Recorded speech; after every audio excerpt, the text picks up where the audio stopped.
মুহূর্তেই আপনার দোয়া আরশে যে নক করবে। এক নাম্বার শর্ত আকলুল হালাল, হালাল খাওয়া।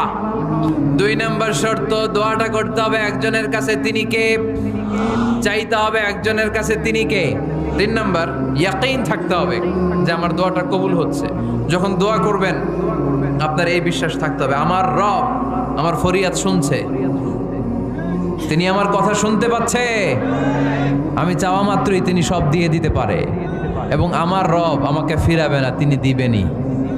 চার নাম্বার শর্ত সালাতু আলা রাসূলিল্লাহ, আল্লাহর হাবিব সাল্লাল্লাহু আলাইহি ওয়াসাল্লামের উপর দুরূদ পড়া।